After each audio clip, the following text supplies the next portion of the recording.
Directly to your question, and I'll be brief on this, the future evolution of China's rise, I think precisely because of this conflict with the U.S. and then U.S. trying to shut China out of the global stage. So China is forced to diversify, right? It's forced to, in a way, assume a bigger leadership in the global stage, in the world stage. For that reason, I see China, for example, AIIB and BRI, becoming more responsible, so to speak, for example, investing more in environmentally sustainable projects, greener projects. So I think this U.S.-China trade conflict, perhaps in a perverse way, will force China to assume a greater global leadership role and become a more responsible global leader. Yeah. I want to pass this point on to Mr.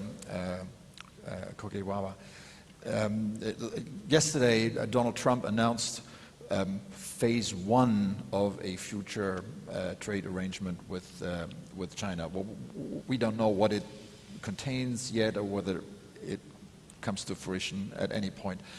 But what Mr. Park just said is this challenge for China, this trade war with Trump that will end at some point, at least when he's no longer in office. What are the consequences of that for China? Is it a creative destruction for the Chinese? What's your point? Before getting into that topic, I would like to just mention two things. Yeah. Number one is in 1980s, when I worked for the Ministry of Finance, this kind of topic was raised many times regarding Japan, not China. And because of that, I was involved in the bilateral negotiation with the US government 3 times for 15 years. So that's a kind of change. And I basically agree with the views of Mr. Park and also Mr. Sundaram. But one thing I'd like to just comment is, when we talk about some kind of the intervention or the guidance or the leadership of the national government, it does not mean, in the case of Asia, just to put government money into those companies. Instead, the government showed the guidelines and also the future prediction within a very short period where the world industry is heading for. And it's up to private companies to follow or not. So it's not the direct intervention. And if you look at United Kingdom, after Lehman shock, all of their major banks has been nationalized. So there's no difference between nationalized British bank and national the Chinese banks which had where the Chinese government have stocks. So and then and you said and I believe that there are 3 areas of conflict between China and the United States now. The issue number 1 is trade. This is a big one, and which would affect the entire world. And these 2 countries recognize that their failure, if they will fail in their negotiation, that will affect the world economy.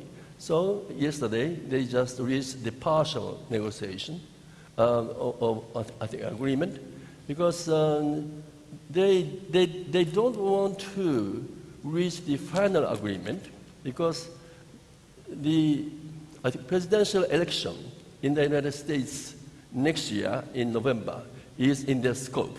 So China side would like to use this card towards their election. And also, I think Trump would like to use this card for getting more votes. So that was the main reason why they reached the partial agreement. And the second issue is the military. And in China, actually, people in the government welcome US pressure, because without US pressure, they cannot control their People's Liberation Army. So my counterparts in Chinese government, they got a very hard time under Obama, government, because Obama never put any pressure on China for 8 years. So there was no way for the Chinese government to control PLA. That's number two. So this issue stands, but when negotiation would start, it will be very easy to reach agreement. The third issue is most dangerous and most serious. That is IT. People don't know, but the area of industry which loses the largest numbers of jobs in the United States is Silicon Valley. Jobs are moving from the United States to Shenzhen area in China. So United States has no intention to allow this. So they intend to destroy IT industry in China completely. So this will be the major area of fight. Thank you. Mr. Klepacz. Oh, you don't need this. You have it. Yeah. I agree that maybe the main challenge with Mr. Katagawa, it's not only a trade conflict and the consequence of custom duty on Chinese export to USA, but it's maybe a technology tension, because it's really look like not a technology competition, but like a technology war with American constraint against Huawei and other. It's not cover only China-USA relation, but we also see technology tension between Korea and Japan. So it's create a new situation in the world in technology transfer and technology competition. And maybe it will be more dangerous than traditional trade conflict. But what is important that China really became very competitive, not only in traditional market, thanks to low wages, because now it's not a main competition advantage, but first technology. 10 years ago, R&D defense in China was about 1% of GDP, now 2 or more. In 5G technology, many ITs, electronics, China became one of the leaders. Also, they have a very interesting position in medicine or biotechnology. So it will be a big challenge not only for USA, but also for Europe, because China became very competitive and became also technology driver. For Russia also it maybe create some window, because we can cooperate, and we really cooperate, not only in the military sphere, but also in some civil area of high technology with China, because due to the sanction it was blocked with USA or Germany, not fully, but generally. Maybe also one point, I agree with Mr. Park about that Chinese entrepreneurship and private sector as a main driver. And Chinese really create a very strong spirit of entrepreneurship, maybe more strong than we traditionally think about Protestant ethics and so on. But in the same time, I think that one of the competitive advantages of China is that government not only can stimulate economy, as we can see now, by some easing of monetary policy or decreasing taxation, but Chinese also have knowledge of some strategic maneuvering, which are very important for infrastructure development, because during the last 10 years they really create industry and network of higher speed railway. It can be based only on strong government support. So such mixture of entrepreneurial spirit and also strategic government regulation or planning, it's really one of the maybe main competitive advantage of China, and also experience which China can export it.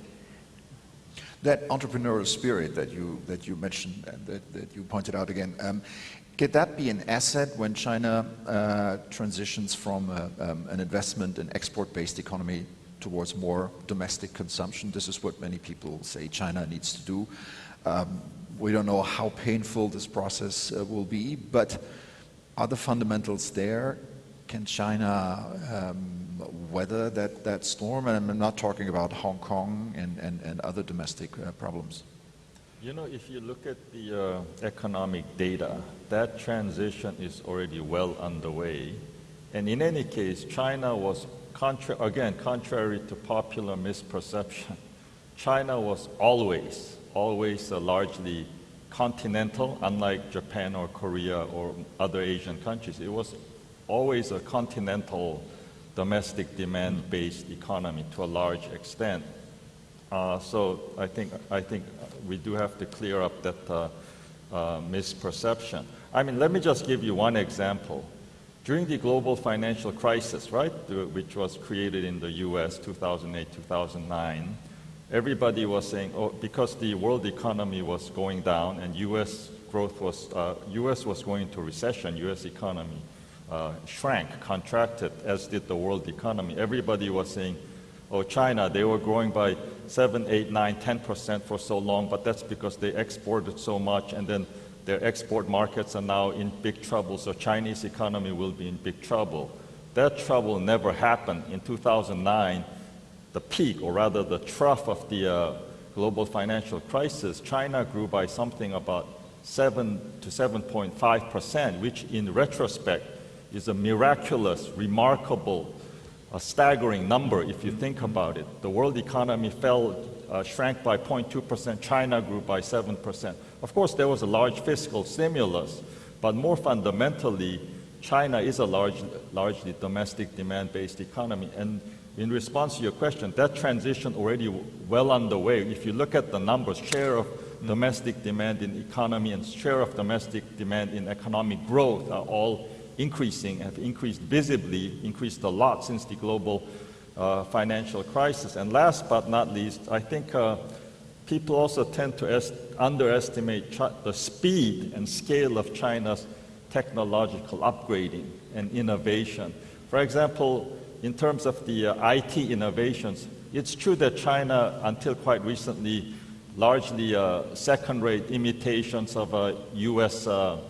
IT products, whether it be Facebook or whatever it may be, like Google, right? Baidu is still an inferior version of Google, as we all know. Having said that, China now is producing a lot of highly innovative IT products, IT services. For example, even The Economist, which I respect enormously for its objectivity and balance, an article there said China has a much better version of this Uber service. I think the company is called Didi Chunxi or something. It's a ride-sharing app. So very, very innovative and very geared toward domestic demand. That transition from dependence on exports to dependence on domestic demand well underway. And furthermore, more fundamentally, China has always been a largely domestic demand-based economy. Jomo, do you agree? Well, one can't disagree with basically anecdotal stuff. But I think one crucial issue which Kotagawa-san raised earlier is the whole question of financing and how the international circumstances have changed in the recent period. Basically, what we saw was, what enabled East Asian growth is that Japan kept interest rates very low from the 1950s onwards. And one of the hallmarks of the dictator Park Chung-hee was what Western economists call financial repression, which basically meant keeping interest rates low. So these were both very crucial for enabling the intermediation between savings and investments, which enabled very rapid growth, very rapid expansion during the earlier period. Likewise, you find this in other situations as well. But what has happened is that there was a certain degree of hubris, and from the 1980s, the securitization became the vogue in many parts of the world, including Japan. And then you had the Big Bang at the end of that decade. And basically, the intermediating role of finance was broken. And in a sense, for the last 3 decades, if one looks at what has happened to Japan, Japan's growth has been lackluster, to say the least. And partly it's due to this. I'm not saying it's the only factor. And Dr. Park has mentioned some other factors which are extremely relevant.